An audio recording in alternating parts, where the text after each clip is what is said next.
இதை தாண்டி போனால் நம்ம என்ன செய்ய முடியும்? திரும்ப அப்புறம் தனிநாடு தாங்க. தள்ளிவிடாதீர்கள், தனிநாடு கேட்க எங்களை விட்டு விடாதீர்கள். டெங்கு காய்ச்சல், மலேரியா, கொரோனா இதையெல்லாம் நம்ம எதிர்க்கக்கூடாது, ஒழித்து கட்ட வேண்டும். அப்படிதான் இந்த சனாதனம். लंबी लड़ाई के बाद जब 15 अगस्त 1947 को भारत माता ने अपनी गुलामी की बेड़ियां तोड़ी तो पूरा देश स्वतंत्रता के पवित्र क्षण का जश्न मनाने के लिए उमड़ पड़ा। हर तरफ जश्न मनाया जा रहा था, लेकिन तमिलनाडु में कुछ लोग जश्न की बजाय काली शर्ट पहनकर काले झंडे लहराकर शोक मना रहे थे। वह पाकिस्तान की तर्ज पर भारत के दक्षिणी राज्यों को मिलाकर एक अलग देश द्रविड़स्तान चाहते थे। ये लोग थे डीएमके के वैचारिक जनक द्रविड़ कड़गम के लोग। भारत के आजाद होने के 2 साल बाद 17 सितंबर 1949 को जब एक राजनीतिक दल के रूप में द्रविड़ मुनेत्र कड़गम यानी डीएमके की स्थापना हुई तो उन्होंने भारत को तोड़कर द्रविड़ नाडु के नाम से एक अलग देश की मांग को अपने राजनीतिक आंदोलन का मुख्य एजेंडा बना लिया। वे अपने विभाजनकारी एजेंडे को फैलाने के लिए हर गली हर नुक्कड़ में घूमे। वे जो चाहते थे वह था नस्ल के आधार पर भारत का एक और दर्दनाक विभाजन।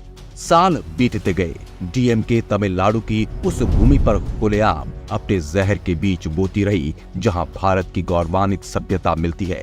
आधिकारिक समाचार पत्र द्रविड़ नाडु में तो डीएमके ने यह भी घोषणा कर दी कि वे जल्द ही अपनी विभाजनकारी योजना को संयुक्त राष्ट्र में ले जाएंगे। डीएमके की इन गतिविधियों से परेशान होकर साल 1962 में अटल बिहारी वाजपेयी जी ने कहा था कि एक मजबूत देशद्रोह के कानून की आवश्यकता है और विभाजन की मांग करने वाले लोगों और संगठनों से कानूनी रूप से निपटना आवश्यक है। अटल जी ने कहा था कि भारतीयों ने पूरे देश की आजादी के लिए लड़ाई लड़ी थी, किसी एक क्षेत्र की आजादी के लिए नहीं।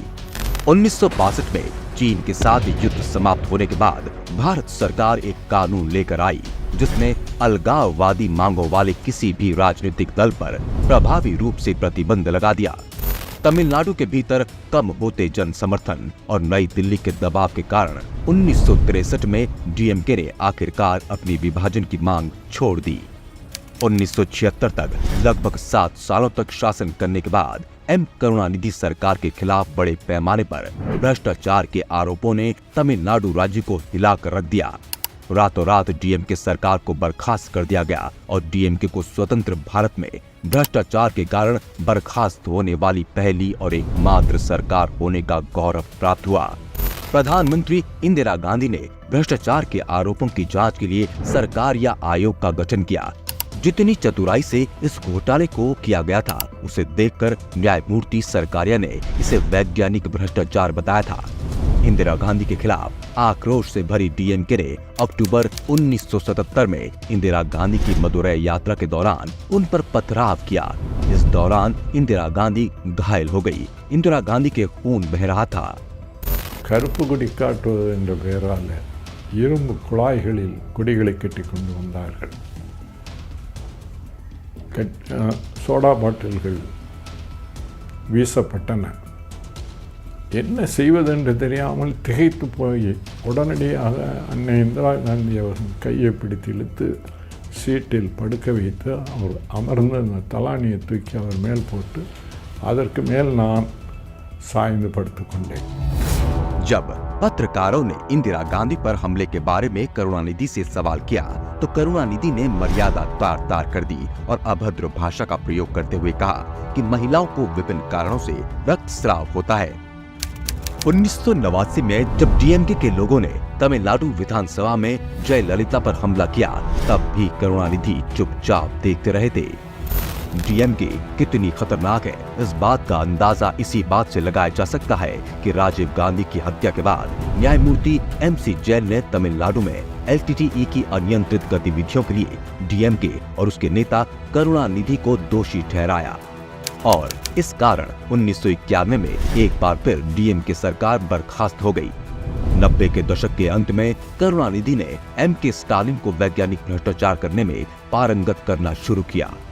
करुणानिधि से गुरु मंत्र सीखकर स्टालिन मेयर से उप मुख्यमंत्री तक पहुंच गए और परिवार के भीतर सभी प्रतिस्पर्धा को खत्म कर धीरे धीरे करुणानिधि के उत्तराधिकारी बन गए। पिता पुत्र की जोड़ी ने विभिन्न भ्रष्ट शासन चलाए, जब तक कि 2009 में पूरे देश को हिलाकर रख देने वाले 2G घोटाले के बाद डीएमके की किस्मत फिर से खराब नहीं हो गई। कांग्रेस सरकार में शामिल डीएमके ने कांग्रेस के साथ मिलकर कई हजार करोड़ का घोटाला किया था। करुणानिधि का 2018 में निधन हुआ तो स्टालिन को उनके उत्तराधिकारी के रूप में चुना गया। एमके स्टालिन के नेतृत्व में डीएमके बद से बदतर स्थिति में पहुंच गई है। डीएमके और खुद एमके स्टालिन ने फिर अलगाववाद को बढ़ावा देना शुरू कर दिया है। डीएमके के कारण तमिलनाडु आज जिहादी और मिशनरी गतिविधियों का केंद्र बनकर उभर रहा है।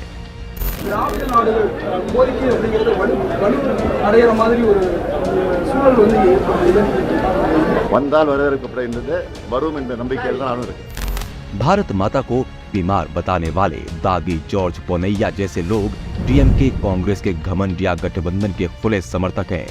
यह एक ऐसा गठबंधन है जिसमें अपने स्वार्थ के आगे न कोई शर्म है, न ही कोई नैतिकता है। राहुल गांधी और पूरी कांग्रेस पार्टी देखती रही कि उनके मित्र और गठबंधन सहयोगी एमके स्टालिन ने राजीव गांधी के दोषी हत्यारों में से एक को अपने घर पर बुलाया, गले लगाया और उसका सम्मान किया। आखिर कांग्रेस सत्ता के लिए इतनी नीचे गिरेगी किसी ने सोचा भी नहीं था।